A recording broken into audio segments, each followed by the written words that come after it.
Sebelum nyawa ini berpisah dengan badan, belum ada kata telat.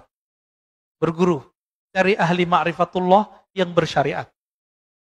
Yang mengindahkan syariat dengan kalamnya. Ya. Ada orang soleh secara zahir, tapi kalamnya merendahkan orang, berbohong atas nama Rasul. Kita nggak masuk itu. Kita nggak masuk itu, Pak. Ya. Ini sudah melanggar adab-adab Nabi. Nah, di sini bagian terakhir yang mau saya sampaikan. Masih panjang ya, mau syuruk. Ada kriteria syekh yang ideal. Mau cari guru yang ideal, ini dilengkapi di sini oleh Imam Ibnu Ajibah, pensyarah kitab Hikam. Ilmun sahih. Pertama, ilmunya harus sahih. Itu yang tadi saya katakan. Ilmu yang sahih itu, ma'rifatnya tidak membuat dia membatalkan syariat. Ya. Sekarang kebalikan, antum punya guru kebalikannya. Dia syariatnya bagus, tapi dia membatalkan ilmu hakikat. Banyak hari ini? Banyak.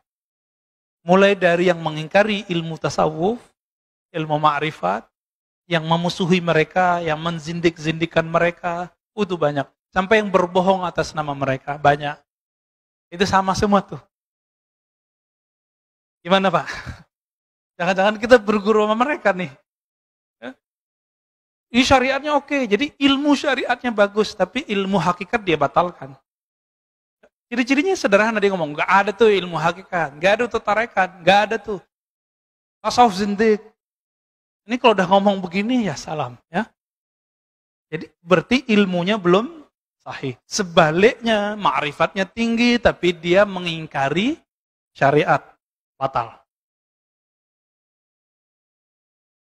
Wa dzauqun sharih. Zauq yang sharih. Apa arti zauq? Perbedaan antara ahli qalbu dengan ahli fikih satu aja, Pak. Ahli kalam, ahli akidah. Ahli akidah, ahli tauhid itu sering bercerita tentang Allah beristawanya gimana, turunnya gimana, sifatnya berapa. Sifatnya begini, sifatnya begitu, takwil boleh atau tidak, pembagian tauhid, namanya orang ahli tauhid. Ahli di teori. Tapi orang ini kebanyakan tidak merasakan kehadiran zat yang dia ceritakan. Dicek aja sholatnya, Pak. Ini bisa ngomong, Pak. Sajanah ini bisa ngomong, tempat ini bisa ngomong. Apa kata Imam Yahya bin Mu'adz Ar-Razi? Imam Salafus Saleh. Ahli kolbu itu bisa mencium harum semerbaknya kolbu para wali. Jika dia setelah menciumnya, dia akan mengejarnya. Bekas-bekasnya terlihat. Sajadah ini bisa ngomong, siapa aja yang sholat di sini dia bisa ngomong. Kalau kolbu kita harum, kalau kolbu kita ada nur di situ. Dia bisa mengecek siapa aja yang sholat di situ. Kenapa? Tempat-tempat di bumi dia bermunajat kepada Allah. Ya Allah, tolong. Buatlah atau takdirkanlah orang yang menginjakku pagi ini, orang yang berzikir kepadamu. Jadi jangan sembarangan, Pak.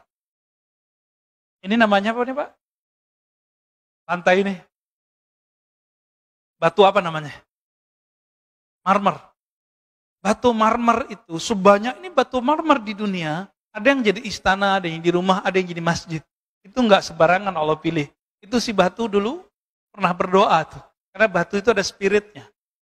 Makanya Nabi ketika bersandar ke satu tiang, tiangnya menangis saat Nabi pindah ke mimbar. Kenapa? Di dalam tiang itu ada spirit yang Allah tiupkan juga di situ. Lalu Nabi ngomong, kamu pilih di surga. Kalau dia di surga, maka dia dikeluarkan spiritnya dari si kayu, dia dikembalikan ke spirit aslinya. Atau engkau tetap menjadi sandaran ke dunia. Baru diam, Pak. Jadi Nabi itu berbicara ke tiang, dan itu terdengar oleh sahabat-sahabat. Nangisnya tiang itu. Zauqun sarih, zauq yang sarih, zauq yang jelas. Perbedaannya cuma satu. Ahli qalbu merasakan Allah, sedangkan ahli akidah menteorikan Allah. Nah, di bab teori ini banyaklah orang salah menyalahkan. Ya. Seorang ustadz mengatakan apa? Akidah Asy'ariyah, orang belajar sifat 20 sesat. Banyak, Pak. Alhamdulillah masjid ini beberapa tahun yang lalu sudah berhasil mengkat orang ini tidak ngajar lagi di sini. Tempat berjibaku juga ya. Alhamdulillah. Ya. Itu guru-guru Bapak semua di kampung dulu, kiai-kiai kita di kampung itu dianggap sesat sama dia. Dia minta ngaji di sini, tapi giliran pengajian kita dia nggak mau hadir. Ya kan? Nah, ini problem ini. Ini zauknya nggak sorry. Cerita tentang Allah, tapi nggak merasakan. Dalam sholatnya dia membayangkan dia mau ngomong apa. Menyiapkan materi mau diceramah apa. Orang-orang ini zauknya tidak sorry. Zauk yang sorry, lisannya membaca nama Allah, kalbunya merasakan yang punya nama. Disebut dengan zauk yang sorry. Jadi lisannya dibenarkan oleh kalbunya seiring dengan lisannya. Baru disebut zaukun sorry. Jadi nggak sandiwara. Ya banyak, saya udah ketemu banyak ahli zikir Pak, yang pura-pura nangis depan muridnya juga ada. Ya sebelum ketemu dia bahasa-bahasain dulu matanya. Kita lihat. Ya semenjak saat itu saya nggak mau lagi ikut kajian dia. Ya. Kita melihat kepalsuan-kepalsuan itu ada. Orang mengira ini kesalahan ahli zikir kalau tidak berguru atau berguru mentok ditinggalin gurunya. Dia kira puncak dari zikir nangis, enggak. Puncak dari zikir adalah ma'rifatul mazkur. Mengenal siapa yang dizikirkan. Itu puncak dari zikir. Bukan nangis. Ya, orang susah juga bisa nangis. Orang kejepit kakinya juga bisa nangis. Ya, orang lagi ada masalah, terus sholat nangis, apakah ma'rifatnya tinggi? Enggak. Jadi standar keimanan seseorang bukan karena dia bisa nangis. Karena nangis itu si iblis waktu menggoda Adam, dia nangis-nangis Pak. Gak nyampaikan ke kita riwayatnya.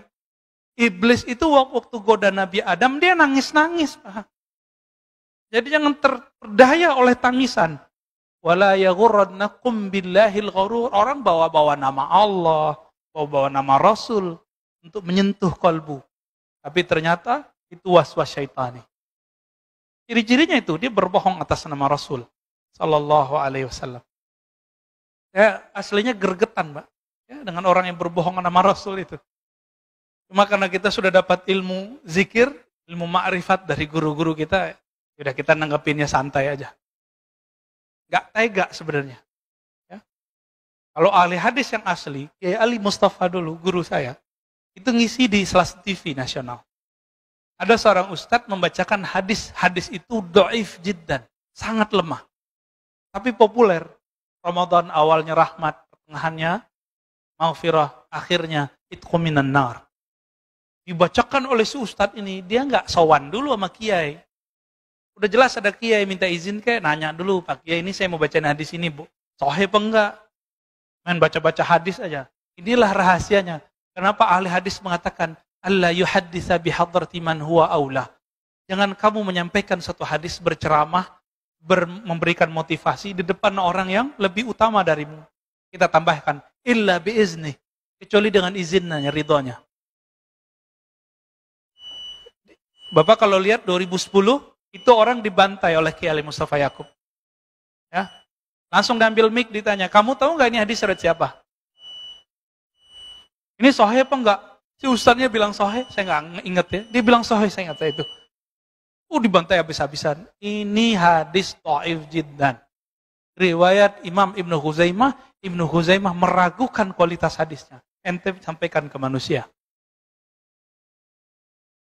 Tapi manajernya nggak berani marah sama kiai hadis. Udah galak duluan soalnya. Baik. Kemudian ada himmah aliyah. Si guru ini nggak boleh dia orangnya mudi. Tahu mudi nggak Pak? Mutan. Si guru ini karakter ketiganya semangatnya tinggi. Langsung sampai kepada Allah. Ciri-ciri orang begini, dia ini hatinya sensitif, tapi dia mengalah dengan hati yang sensitif itu untuk kepentingan jamaah muridnya. Jadi biarlah saya makan hati, yang penting jamaah saya nyampe kepada Allah. Bukan malah ngibulin jamaah. Ya. Dia mau berkorban untuk muridnya, berdoa untuk muridnya, siang malam dia mendoakan muridnya, melebihi dia mendoakan anaknya sendiri. Ini yang disebut himmah aliyah. Udah ketemu belum Pak guru begini? Mendoakan murid tiap hari. Orang tua aja cuma doain anaknya, biar dapat rezeki yang banyak. Mana orang tua berdoa, ya Allah, kumpulkan kami bersama keluarga kami, anak-anak kami di surga.